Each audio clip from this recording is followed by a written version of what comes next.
गांव में सोमू नाम का एक किसान अपनी पत्नी मालती और पुत्री राधा के साथ रहा करता था। सोमू बेहद गरीब था। एक दिन उसकी पत्नी मालती बोली, मेरी समझ में नहीं आता कि हमारी गरीबी के दिन कब खत्म होंगे। अब चिंता मत करो आरती, जब अच्छे दिन नहीं रहे तो ये बुरे दिन भी नहीं रहेंगे। मेरी समझ में ये नहीं आता कि आखिर कब तक आप दूसरों के खेतों में गुलामी करते रहेंगे। मालती, मेरे पास इसके अलावा और कोई चारा भी तो नहीं है। अरे जब आपके पास अपनी जमीन है तो फिर आप उस पर खेती क्यों नहीं कर सकते? तुम्हें पता है मालती कि जमींदार चौधरी ने उस जमीन पर कब्जा कर रखा है और मेरे पास इतने पैसे नहीं है कि मैं उसे छुड़ा सकूं। तो जाकर आप उससे बात क्यों नहीं करते? उससे कहिए कि वो आपकी जमीन वापस कर दे। आप उस जमीन पर खेती करेंगे और फसल बिकने पर आप उसके पैसे लौटा देंगे। सोमू को अपनी पत्नी की बात अच्छी लगी। वो सीधा जमींदार चौधरी के घर पर चला गया।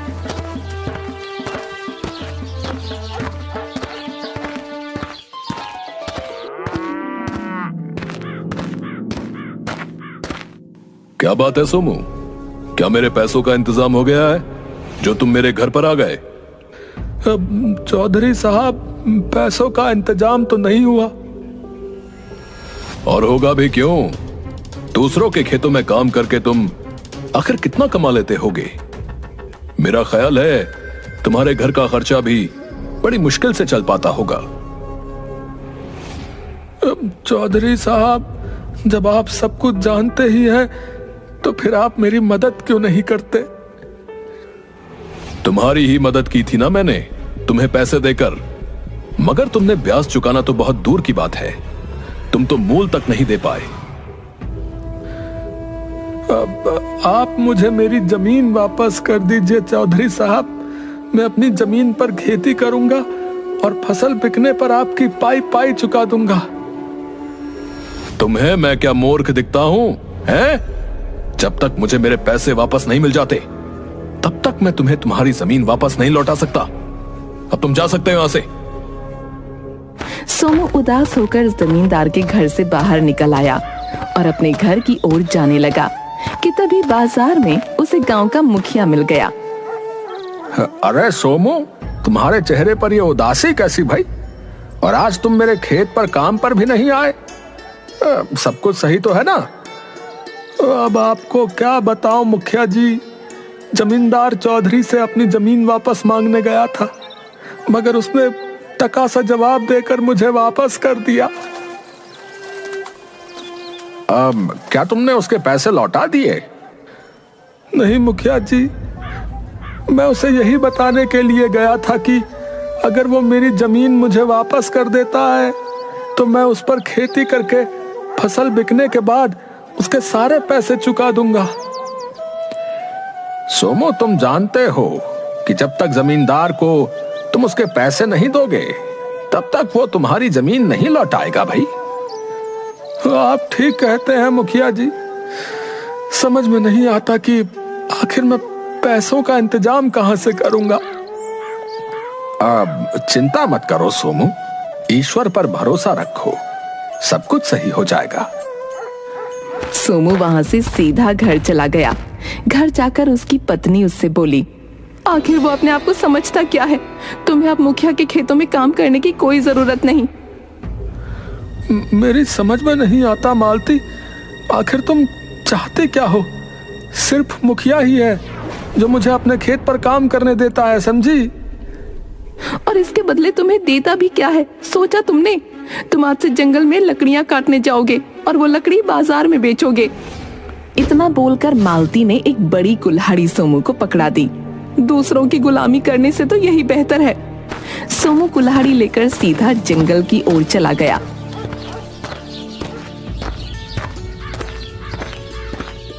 और एक सूखे पेड़ के पास जाकर लकड़ियां काटने लगा कि तभी उसके कानों में एक आवाज टकराई। इतने गुस्से में क्यों लकड़ियां तोड़ रहे हो? क्या पूरा पेड़ उखाड़ने का इरादा है? आवाज सुनकर सोमू पूरी तरह से चौंक गया और इधर उधर देखने लगा। तभी उसके कानों में फिर से आवाज टकराई। अरे इधर उधर क्या देख रहे हो? जरा अपने सामने पेड़ के ऊपर देखो, मैं हूँ। सोमू ने जैसे ही पेड़ के ऊपर देखा तो उसे एक सुंदर रंग बिरंगी बड़ी सी चिड़िया नजर आई। सोमू हैरत से उस चिड़िया की ओर देखकर बोला, तुम तो इंसानी भाषा में बात कर रही हो, ये कैसे संभव हो सकता है?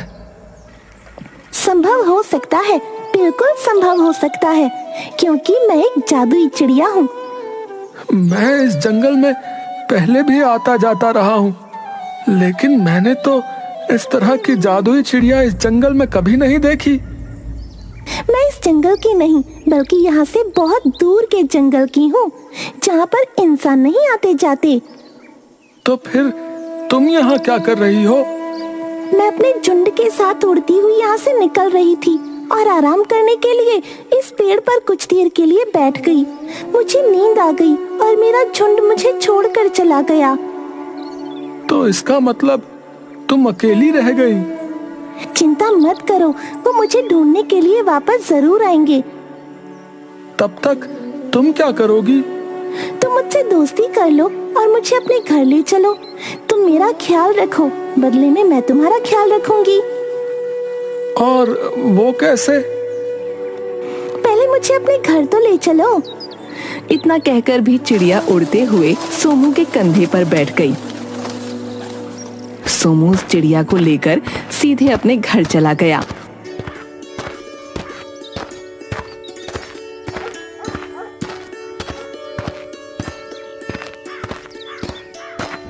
इतनी सुंदर चिड़िया को देखकर सोमू की बेटी राधा चहकते हुए बोली, अरे पिताजी, इतनी सुंदर चिड़िया। ये चिड़िया सुंदर ही नहीं बल्कि जादुई भी है। पता है राधा, ये बोलती भी है। ये कैसी बातें कर रहे हो तुम भला? चिड़िया इंसानी आवाज में कैसे बोल सकती है? तभी वो चिड़िया मालती के सामने बोल पड़ी। क्यों नहीं बोल सकती? जादुई चिड़िया सब कुछ कर सकती है। राधा और मालती बुरी तरह से हैरत में पड़ गईं और उसे गौर से देखने लगीं। मुझे इतने गौर से मत देखो, क्या मुझे नजर लगाने का इरादा है? नहीं नहीं, ऐसी कोई बात नहीं। तुम्हारे चेहरे पर उदासी क्यों है? जब से यहाँ आई हूँ तब से सबके चेहरे पर उदासी ही देख रही हूँ। अब तुम्हें क्या बताऊं जादुई चिड़िया, जो लोग गरीब होते हैं और जिनके पास धन नहीं होता, वो लोग उदास ही होते हैं। तो चिंता क्यों करती हो? तुम्हारी गरीबी दूर करने का हल है मेरे पास। जादुई चिड़िया की बात सुनकर सोमू बुरी तरह से चौंक पड़ा। क्या तुम वास्तव में हमारी गरीबी दूर कर सकती हो? तुमसे कहा तो है, मैं एक जादुई चिड़िया हूँ। तुम हमारी कैसे मदद कर सकती हो? मैं तुम्हें उस जगह का पता बता सकती हूँ जहाँ पर बहुत ढेर सारा धन गड़ा हुआ है। तो फिर देर किस बात की है जादुई चिड़िया, मुझे जल्दी से बताओ। तुम्हारे खेत में जो बहुत पुराना पीपल का पेड़ है, उस पेड़ के नीचे पुराने जमाने का प्राचीन खजाना गड़ा है। तुम रात के समय वहां जाकर उसे खोद कर निकाल लेना।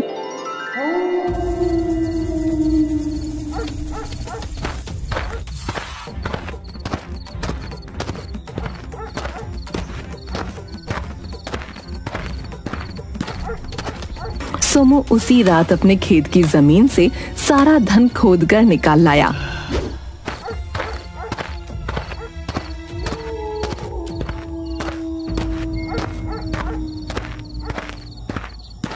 इतना ढेर सारा धन देखकर मालती की आंखों में एक अजीब सी चमक आ गई।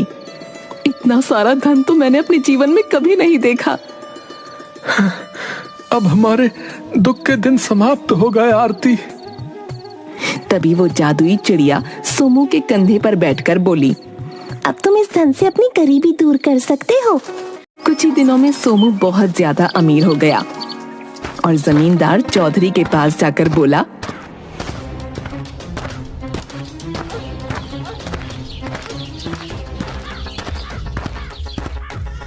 चौधरी साहब, ये लीजिए अपने पैसे और मेरी जमीन मुझे वापस कर दीजिए।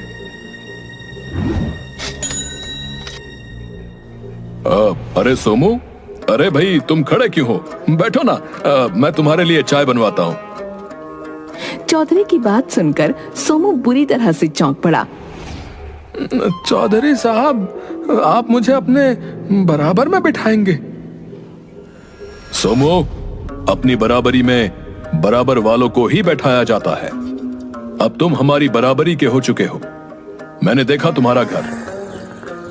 तुम्हारा घर मुझसे भी अधिक सुंदर बन चुका है। इतना बोलकर चौधरी ने सोमू की जमीन के कागज लौटाते हुए कहा। सोमू, जब आदमी बहुत धनवान बन जाता है तब उसके अंदर शासन करने की भी इच्छा होती है। एक दिन ये इच्छा तुम्हें भी होगी, इसलिए तुम अभी से इस बारे में विचार करना शुरू कर दो। सोमू खुशी खुशी अपनी जमीन के कागज लेकर अपने घर आकर अपनी पत्नी से बोला।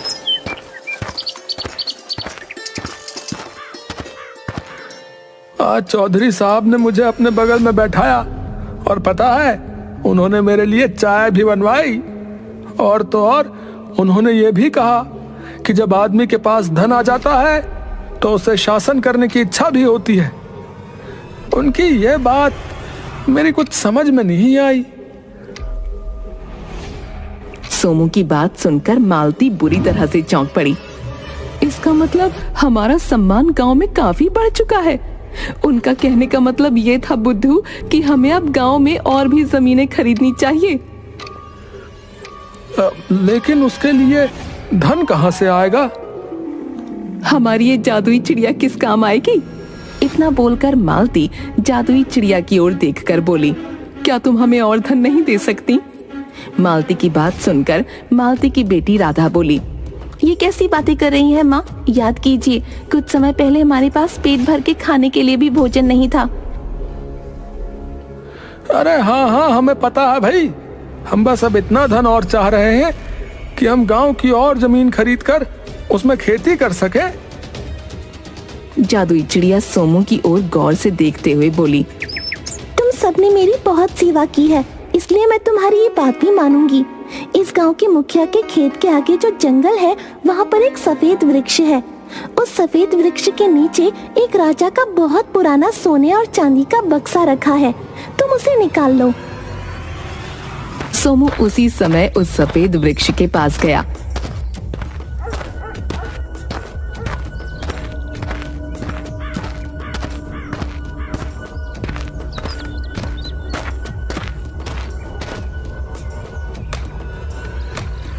और वो बक्सा निकाल कर घर ले आया।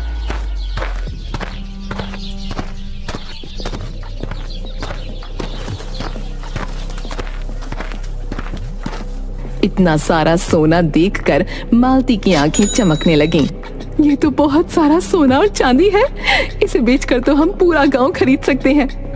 हाँ मालती, और हम ऐसा ही करेंगे। हाँ।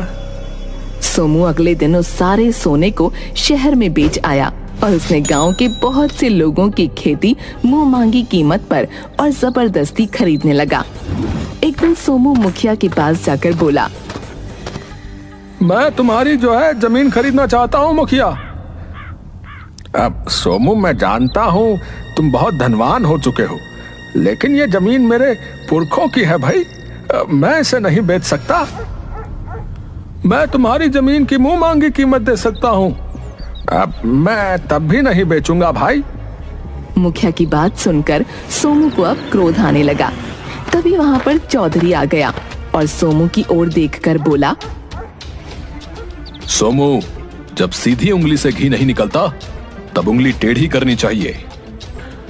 मैं आपकी बात का मतलब नहीं समझा। सोमू, मेरे बगल में खड़े हुए मेरे साथी भीमा को देख रहे हो? तुम्हें भी अब अपने ऐसे ही लंबे चौड़े जवानों की फौज इकट्ठी कर लेनी चाहिए, तुम्हारे काम आएगी। मैं आपकी बात का मतलब समझ गया चौधरी साहब। अरे सोमू, साहब लगाकर क्यों मुझे अपमानित कर रहे हो भाई? सिर्फ मुझे चौधरी कहो, अब हम दोनों दोस्त हैं। सोमू मुखिया की ओर देखकर बोला, मुखिया, कल अपनी जमीन के कागज तैयार रखना भाई। अगर तुमने सीधी तरह से मुझे अपनी जमीन नहीं दी तो फिर मत भूलो कि चौधरी अब मेरा दोस्त है। मैं तुम्हारी जमीन छीन भी सकता हूँ। इतना कहकर सोमू वहां से चला गया और मुखिया भी मुंह लटकाकर चला गया। चौधरी का साथी भीमा चौधरी की ओर देखकर बोला, मेरी कुछ समझ में नहीं आ रहा चौधरी साहब, आखिर आप सोमू की तरफ कैसे हो गए? आपको तो उससे जलन होनी चाहिए कि कल का ये भिखारी आज आपसे भी ऊंचा हो गया। तुम्हें क्या लगता है भीमा, क्या मेरे कलेजे में सांप नहीं लौटता? तो फिर इसका कोई उपाय कीजिए। उपाय कर दिया है भीमा। पहला कदम मैंने उसे अपनी बराबरी में बैठाकर उठा दिया था, दूसरा कदम मैंने अब उठा दिया है। तुमने शायद देखा नहीं, गांव वालों के दिलों में सोमू के खिलाफ नफरत बढ़ रही है और बगावत भी। लेकिन आखिर इसके पास इतना ढेर सारा धन आया कहां से? मुझे इस बात से कोई मतलब नहीं, मैं तो बस ये चाहता हूं कि ये दोबारा भिखारी बन जाए। रहा सवाल धन का, तो मैं खानदानी अमीर हूं, मुझे धन की इतनी कोई लालसा नहीं है। धन की लालसा सोमू जैसे गरीब भिखारी को होती है, जिन्होंने अपने जीवन में पहली बार धन देखा होता है। इधर सोमू क्रोधित होते हुए अपने घर चला गया और सारी घटना अपनी पत्नी को बताने लगा। मुखिया की हिम्मत कैसे हुई आपके आदेश को ठुकराने की? और आपको चौधरी के आदमियों की मदद लेने की भी कोई आवश्यकता नहीं, हमारे पास जादुई चिड़िया है। अब लेकिन वो कहीं नजर नहीं आ रही। छत पर राधा उसके साथ खेल रही है। चलो उस जादुई चिड़िया के पास जाकर अब उससे कुछ ऐसा मांगते हैं कि जिससे सारे गांव के लोग सिर्फ हमारी ही बात माने। चलो। सोमू अपनी पत्नी के साथ छत पर आ गया। वो जादुई चिड़िया से कुछ कहने ही वाला था कि तभी जादुई चिड़िया सोमू की ओर देखकर बोली, मैं जानती हूँ अब तुम मुझसे धन नहीं बल्कि कुछ और मांगना चाह रहे हो। तुम्हें कैसे पता? क्योंकि मैं एक जादुई चिड़िया हूँ। तुम चाहती हो कि मुखिया खुशी खुशी अपनी जमीन तुम्हारे हवाले कर दे। जादुई चिड़िया की बात सुनकर राधा क्रोधित होते हुए अपने पिता की ओर देखते हुए बोली, पिताजी आप ऐसा सोच भी कैसे सकते हैं? बुरे वक्त में मुखिया चाचा ने हम सबकी मदद की थी। तुम बीच में मत बोलो बेटी, तुम्हें शायद अभी अंदाजा नहीं है कि जब व्यक्ति अमीर हो जाता है तो वो ये बात बिल्कुल भी बर्दाश्त नहीं करता कि कोई उसकी बात न माने, समझी? तो फिर इस तरह से तो चौधरी ने कुछ समय पहले जो आपकी जमीन पर कब्जा किया था वो भी सही था। हाँ वो सही था, उस वक्त हमारी समझ में नहीं आया, लेकिन अब हम चौधरी को समझ गए हैं। और मत भूलो राधा, अब चौधरी तुम्हारे पिताजी का दोस्त है। चौधरी आपका दोस्त नहीं बल्कि आपका दुश्मन है। उसने आपके दिमाग में लालच का बीज कब बो दिया आपको भी पता नहीं चला पिताजी। और सच तो ये है कि आप दोनों दौलत को देखकर लालच में अंधे हो चुके हो। शायद इसीलिए आप दोनों को भगवान ने गरीब बनाया था। राधा ने इतना कहा ही था कि तभी रंग बिरंगी चिड़ियों का झुंड उड़ता हुआ छत की ओर मंडराने लगा। जादुई चिड़िया राधा की ओर देखकर बोली, मेरे साथी मुझे लेने के लिए आ चुके हैं राधा। अब मैं कोई आखिरी इच्छा ही पूरी कर सकती हूँ। अब तक मैंने तुम्हारे माता पिता की इच्छाओं को पूरा किया। मैं चाहती हूँ कि अब तुम कोई इच्छा करो जिसे मैं पूरा करूँ। मैं चाहती हूँ कि हम सब फिर से गरीब हो जाएं। हमारे पास बस इतना धन और इतनी जमीन हो कि जिस पर मेहनत से खेती करके 2 वक्त की रोटी कमाई जा सके। और मैं ये भी चाहती हूँ कि चौधरी जैसे अत्याचारी और बहकाने वाले व्यक्ति गरीब हो जाएं, ताकि वो फिर से किसी दूसरे के दिल में लालच पैदा न कर सकें। मुझे तुम पर गर्व है राधा, ऐसा ही होगा। इतना कहकर जादुई चिड़िया अपने झुंड के साथ वहां से उड़ती हुई चली गई। सोमू फिर से गरीब हो गया और चौधरी को कारोबार में बहुत नुकसान झेलना पड़ा। वो गांव छोड़कर चला गया।